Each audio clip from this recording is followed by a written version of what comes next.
Allez, c'est parti pour la dernière ligne droite avant l'examen. Au programme aujourd'hui, une révision intensive sur un sujet qui tombe tout le temps, les défaillances du marché. On va décortiquer ensemble les 4 situations clés où le marché, il ne fait pas le job correctement.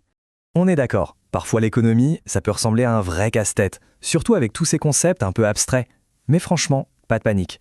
L'objectif, c'est de rendre tout ça super clair. On va donc se concentrer sur 4 types de pannes du marché.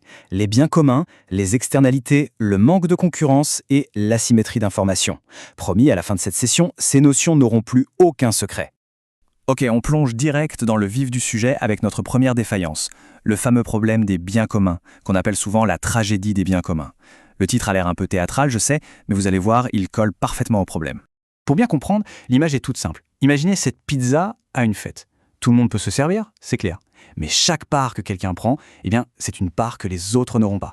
Si personne ne se calme, la ressource, ici la pizza, est dévorée en 2 temps 3 mouvements. Et voilà la définition économique, la version officielle. Ce qu'il faut absolument retenir, ce sont les 2 mots-clés rivalité, c'est-à-dire que ma consommation gêne celle des autres, et non-exclusion, ce qui veut dire qu'on ne peut empêcher personne d'y accéder. L'exemple parfait, celui qu'on donne tout le temps, c'est la surpêche. L'océan, il est accessible à tous, mais un poisson qui est pêché, il ne peut pas l'être une 2e fois, c'est logique. L'intérêt personnel de chaque pêcheur, c'est de ramener le plus de poissons possible. Le souci, c'est que si tout le monde pense comme ça, on fonce droit vers l'épuisement des stocks. C'est une catastrophe collective. Et c'est justement là que l'État doit intervenir pour mettre des règles, par exemple, avec des quotas de pêche. Allez, on enchaîne avec la 2e défaillance, les externalités. Pour faire simple, il faut les voir comme des effets secondaires, qu'ils soient bons ou mauvais, d'une activité économique. Des effets que le marché, lui, ignore complètement. L'analogie du barbecue est parfaite pour ça. Votre voisin fait un barbecue pour se faire plaisir, la bonne odeur de grillade qui arrive jusqu'à chez vous, c'est un effet positif, un petit bonus gratuit.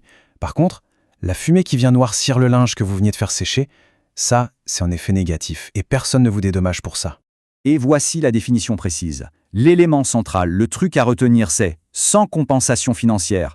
Le marché ne met pas de prix sur ces fameux effets secondaires, et c'est exactement pour ça qu'il est défaillant sur ce point. Prenons l'exemple le plus connu d'externalité négative, la pollution d'une usine. L'usine, elle produit des trucs pour faire du profit, normal, sauf que la pollution qu'elle rejette, elle, a un vrai coût pour toute la société. Des problèmes de santé, des dégâts sur l'environnement, et ce coût-là, il n'est pas du tout inclus dans le prix de vente du produit. Alors comment l'État corrige le tir ? En fait, il a plusieurs outils dans sa caisse. Il peut taxer les pollueurs pour qu'ils payent enfin le coût social de leur activité. C'est le fameux principe du pollueur-payeur. Il peut aussi tout simplement interdire certaines pratiques dangereuses. Et à l'inverse, il peut encourager les externalités positives avec des subventions, comme les aides pour isoler sa maison. 3e défaillance, et pas des moindres, l'insuffisance de la concurrence. Qu'est-ce qui se passe concrètement quand il n'y a pas assez de compétition sur un marché ? Là, l'image est super facile à comprendre. Pensez au seul magasin dans un petit village paumé. Comme il est tout seul, il n'a aucune raison de faire des efforts sur les prix ou même sur la qualité. Les consommateurs, eux, n'ont pas le choix et au final, ce sont eux les perdants. Voilà la définition formelle. En gros, quand une seule entreprise, un monopole ou un tout petit groupe d'entreprises, un oligopole, domine un marché, les règles du jeu sont faussées. Les conséquences sont quasi automatiques, les prix grimpent, le choix se réduit et l'innovation est au point mort, puisqu'il n'y a personne pour les bousculer. Face à ça, l'État joue un peu le rôle d'arbitre en mettant en place une politique de la concurrence. L'idée, c'est de fixer des règles claires pour tout le monde. Par exemple, on interdit des cartels, ces ententes secrètes sur les prix. On surveille de très près les fusions entre grosses boîtes qui pourraient créer un monstre. En France, c'est le boulot d'une institution indépendante qui s'appelle l'autorité de la concurrence. Allez, petite pause. On souffle 30 secondes et on fait un récapitulatif ultra rapide des 3 notions qu'on vient de voir. C'est le moment de graver ça dans sa mémoire pour l'examen. On est prêt ? Top, c'est parti. 1. Bien commun. C'est rival et non excluable. Le risque, c'est la surexploitation. Pensez surpêche. 2. Externalité. Ce sont des effets secondaires sans compensation financière.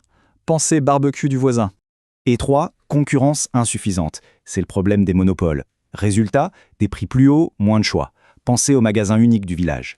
Parfait. Maintenant que tout ça est bien en place, on peut attaquer la 4e et dernière défaillance, qui est un peu plus subtile, l'asymétrie d'information. Qu'est-ce que c'est que ce truc ? En fait, c'est tout simple.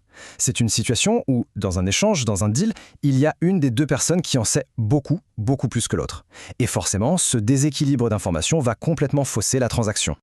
La conséquence principale de cette asymétrie, c'est un phénomène un peu contre-intuitif que les économistes appellent la sélection adverse.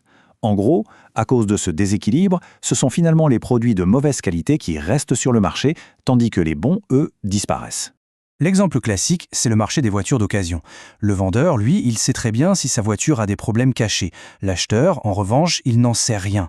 Du coup, par méfiance, il ne voudra jamais payer le prix fort. Il va proposer un prix moyen, un peu bas. Le problème, c'est que ce prix moyen est trop faible pour les propriétaires de bonnes voitures, qui vont donc décider de ne pas vendre la leur. Et au final, qui restent sur le marché, eh bien, seulement les voitures avec des défauts, les mauvais produits. Et voilà, on a fait le tour des 4 grandes défaillances du marché. Pour conclure, on va synthétiser la manière dont l'État intervient pour corriger tout ça. C'est un peu sa boîte à outils économique. Comme on le voit ici, pour chaque type de panne, l'État peut sortir des solutions spécifiques de sa boîte à outils. Regardons ça d'un peu plus près.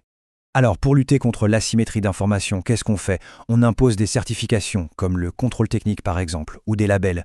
Contre le manque de concurrence, on a vu, c'est la politique de la concurrence. Pour gérer les biens communs, on légifère, on met des lois, comme les quotas de pêche. Et enfin, pour les externalités, on utilise les taxes et la réglementation. Chaque problème a sa solution dédiée. Et on termine sur cette question pour ouvrir un peu la réflexion.